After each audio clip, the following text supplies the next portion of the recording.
When people hear cyber attack, they usually think ransomware, maybe data theft, maybe some hacktivist defacing website. Sandworm is none of that. This is a group that took cyber operations out of the digital world and turned them into a weapon system. They don't chase credit card numbers, they don't chase crypto wallets, they chase power, literally. Power grids, industrial systems, network perimeters.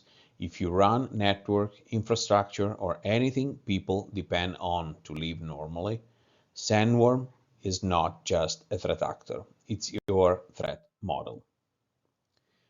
Let's get something straight early. This is not a hype. Sandworm has a track record and it's brutal. In 2015, they caused the first confirmed power blackout triggered by hackers. Real people, real cities, real darkness.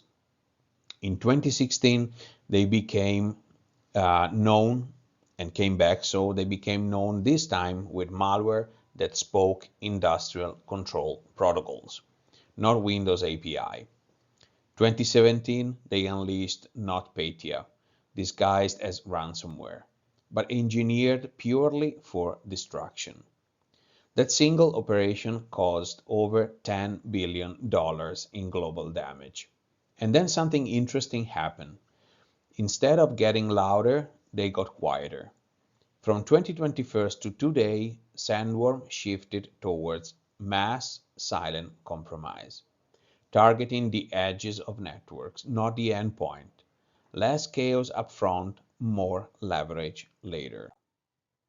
Sandworm is not a loose collective. It's not freelancers. It's not criminals for hire. Public reporting ties Sandworm to a Russian military intelligence unit. That matters because it explains everything else. Their mission set looks exactly like a military doctrine. First, espionage, then prepositioning, then disruption, and if needed, distraction. Look at the targeting pattern. Heavy focus on Ukraine with spillover across Europe and NATO-aligned countries. This is not random. Sandworm operates quietly for months, sometimes years, mapping systems, harvesting access, understanding dependencies, and then, when the switch flips, the impact happens in minutes. That's not hacking for profit, that's operational warfare. Now, here's where a lot of defenders get fooled. Sandworm's kill chain is rather boring. No flashy 0 days every week, no constant malware explosions, just a clean, disciplined pipeline. Initial access, phishing, supply chain, or exposed edge systems, persistence, services, scheduled tasks, firmware level implants, credential harvesting, memory dumps, traffic interception, lateral movement, Active Directory abuse, remote admin tools, and finally, impact, wipers, ICS manipulation, denial of service. Every step looks familiar. Every step looks normal.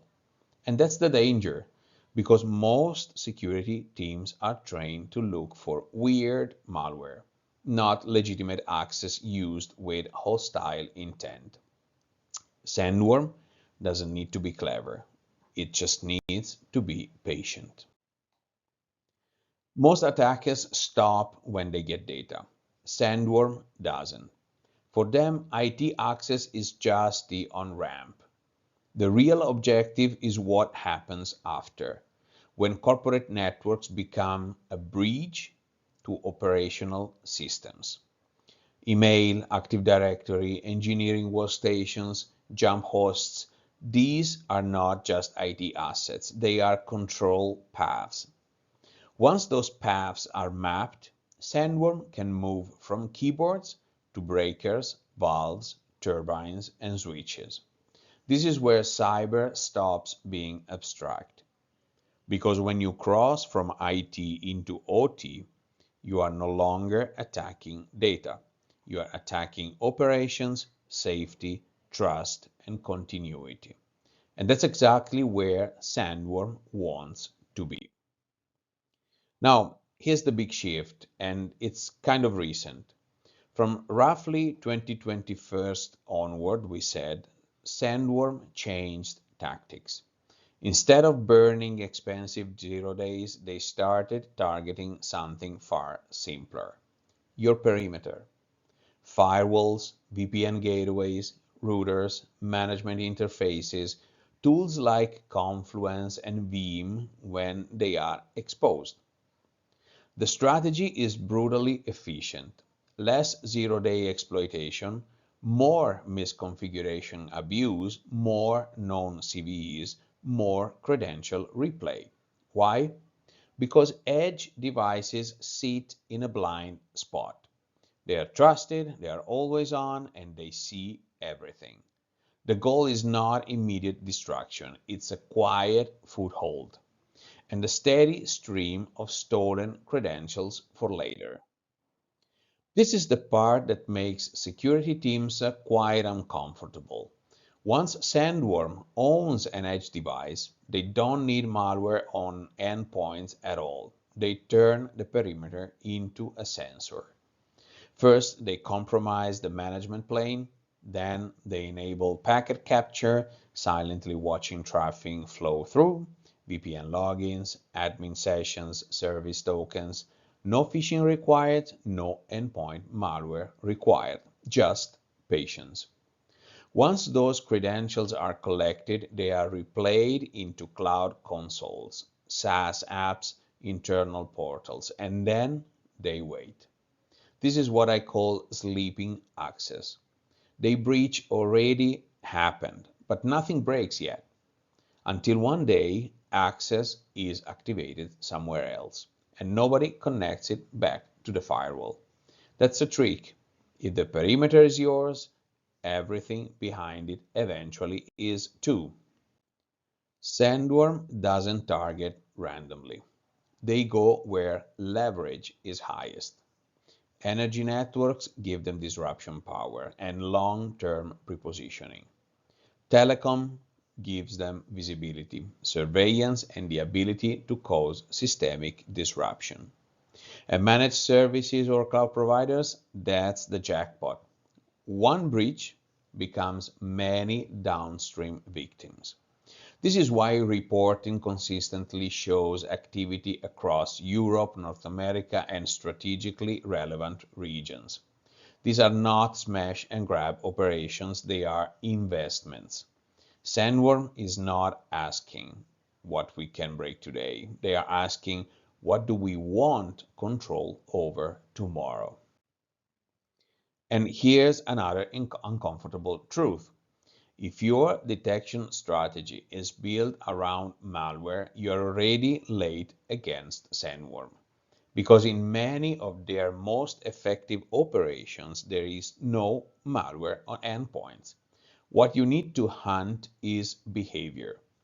Edge devices being administered from odd IPs or at strange hours, configuration exports that nobody requested, unexpected FTP traffic or outbound traffic from appliances that normally never talk to the internet, packet capture artifacts you didn't authorize, new users appearing on firewalls or VPNs, authentication settings quietly changing, cloud signs in using valid credentials, but from ASNs or geographies that make no sense, or sudden privilege changes in Active Directory, or GPO tasks pushed without a clear change ticket. This is where most SOCs are blind, because none of this looks like an attack until you know what you're looking at. The good news? You don't need a nation-state budget to block nation-state tactics. You need discipline. In about 60 minutes, you can eliminate a huge portion of Sandworm's advantage. First, remove public management interfaces. If it must be exposed, strictly allow listing only. Second, MFA on VPNs and admin portals. No exceptions ever. Third, patch edge devices, Confluence and VMs like they are tier 0 assets, because effectively they are. Fourth, centralize appliance logs into your system, into your SIEM. If it's not logged, it didn't happen, and Sandworm counts on that. Fifth, rotate credential, ban reuse, and vault privileged access. And finally, egress control. Firewalls and routers should not be chatting with random internet hosts. Boring controls, but brutal effectiveness. This is the future-facing part, and it matters. Edge access is strategic access.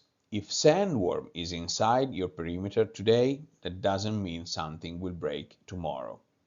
It means you have been added to a list. Expect more credential capture, more living off the land, more staging near OT environments, less noise, more patience, and eventually, optionality. The uncomfortable reality is that the best defense is not flashy. It's not AI, it's not magic detection, it's securing the management plane. So it never becomes theirs in the first place. Because once the edge is lost, the timeline is not longer yours. All right, so let's wrap it up. Sandworm is not dangerous because it's clever. It's dangerous because it's patient, disciplined, and focused on leverage instead of noise.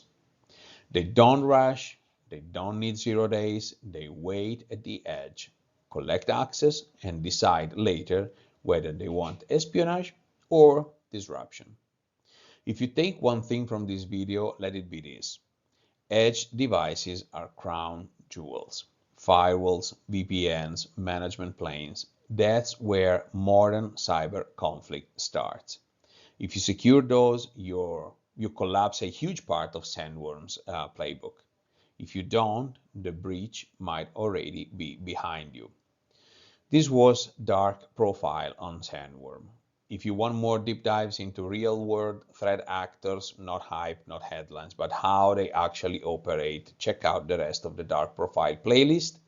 Like the video if this was useful, subscribe if you want more content like this. I am Max, Point Break Security, and I'll see you in the next signal.